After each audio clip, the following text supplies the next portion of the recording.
Bonjour Grégory. Bonjour Jean-Luc. C'est sympa de t'avoir Grégory, parce que pour deux raisons. D'abord, tu présentes tout à l'heure, dans 1 heure ou 2 ou 3 heures, un spectacle sur le jazz, sur Saint-Germain-des-Prés, la grande époque que tu as peaufiné, préparé avec tes acolytes. Et j'imagine que tu as pris beaucoup de plaisir à le faire. Puis on parlera ensuite de la culture, qui est ton thème favori actuellement, comme on a pu le lire dans Hors Normes qui vient de sortir. Exactement. Parlons d'abord du spectacle que tu as monté, contribué hautement à réaliser tout à l'heure. Alors c'est un spectacle qui est une commande, enfin en tout cas une carte blanche, parce que j'ai la chance maintenant depuis, c'est la 2e année, d'avoir vraiment une proposition artistique libre entre François Wolfermann et Philippe Gainsburger, qui sont toujours très motivés pour me donner quelque chose à proposer. Et oui, cette année, c'est le jazz autour de Saint-Germain-des-Prés, donc période de l'après-guerre. Et c'est d'ailleurs assez étrange aussi finalement, vu le contexte actuel, le schéma ou la résonance qu'il peut y avoir entre une période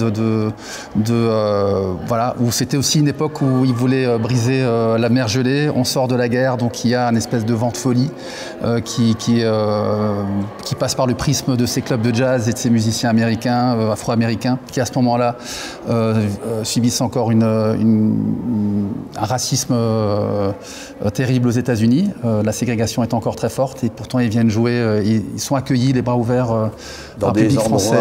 Voilà, des tout petits endroits qui sont archi-bondés. C'est des tout petits endroits, c'est vraiment les clubs de jazz et l'esprit club de jazz et voilà qu'on va essayer de restituer tout à l'heure sur une période. C'est un exercice qui est difficile parce qu'il est réducteur, il peut être arbitraire parce qu'on pourrait faire 5 heures de concert et parler de tellement d'artistes et de tout ce qui s'est passé entre l'esprit un peu contestataire, entre les azous, entre l'esprit l'existentialisme de Jean-Paul Sartre, tout ce qui est né, ce côté à la fois politique, revendicateur et extrêmement festif. Je pense que ces années-là, entre 45, 46 et jusqu'à la nouvelle vague, jusqu'en 58, il y a eu un esprit de folie, vraiment. Qu'est devenu le jazz depuis? Parce que l'ami Philippe Ochen de Jazzor l'année dernière m'expliquait à quel point j'étais un passéiste, parce que Miles Davis, c'est loin, les petits caveaux en fumée, c'est loin, etc. Qu'est devenu le jazz aujourd'hui? Le jazz, il est toujours extrêmement vivace, il est constamment en recherche, il se nourrit de plein de choses, de plein d'influences. C'est d'ailleurs difficile de dire ce que c'est que le jazz, comme on pourrait se poser la question de qu'est-ce qu'est le rock actuellement. Le spectre est tellement large. Mais le jazz est toujours là, ça reste une musique de rencontre, c'est une musique de métissage actuellement, quoique ça avait déjà été impulsé, Dizzy Gillespie était un des premiers à faire jouer des musiciens afro-cubains, à aller jouer dans le Maghreb aussi, donc le jazz a toujours été une musique de rencontre et de mélange de cultures, et on le voit toujours actuellement, beaucoup de jeunes, le Conservatoire de Strasbourg a une classe très vive, très riche, en perpétuel mouvement et enfin en tout cas le jazz est loin d'être mort. Je peux peut-être un peu déplorer et c'est pas forcément qu'un problème strasbourgeois, un peu même à Paris où les clubs ont tendance on les retrouve, il y en a de moins en moins, il y en a autour de la rue des Lombards, autour de Châtelet. Il y a moins en moins d'endroits parce qu'il y a des nuisances sonores, donc il y a un peu un repli aussi sur des zones touristiques, donc il faut surtout pas faire trop de bruit et c'est des petits endroits qui ne sont pas forcément toujours soutenu comme il devrait l'être.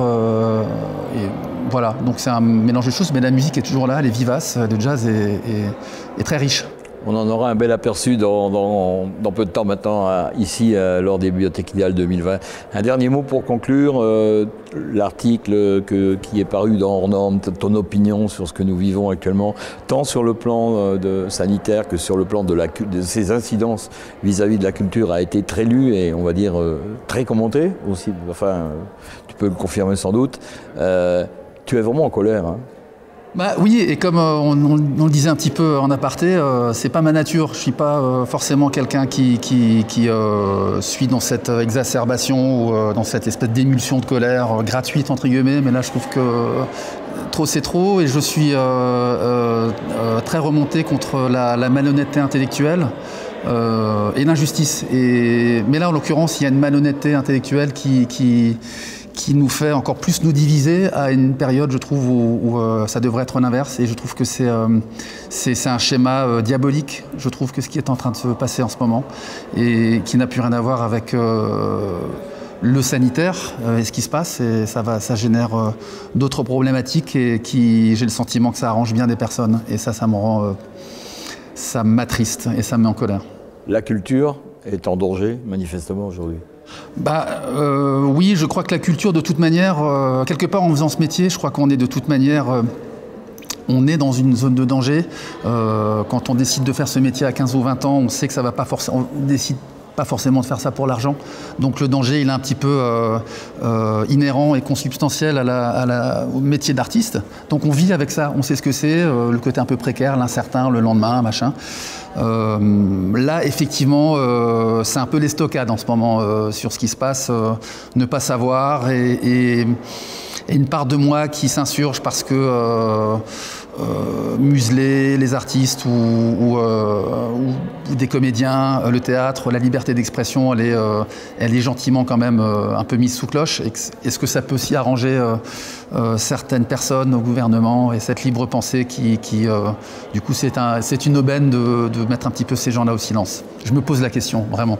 En tout cas, ici, aux Bibliothèques Idéales, on peut parler, on peut chanter, on peut hurler, on peut crier. C'est super. On peut faire ce qu'on veut et ce sont des espaces que nous avons et qu'il faut préserver, bien sûr. Absolument. Je suis ravi d'être là et il y a un esprit de famille en plus ici que je trouve vraiment super. Merci pour l'invitation. Grand merci, Greg, et puis bon spectacle avant toute chose. Merci tout à l'heure. beaucoup. Merci. Merci.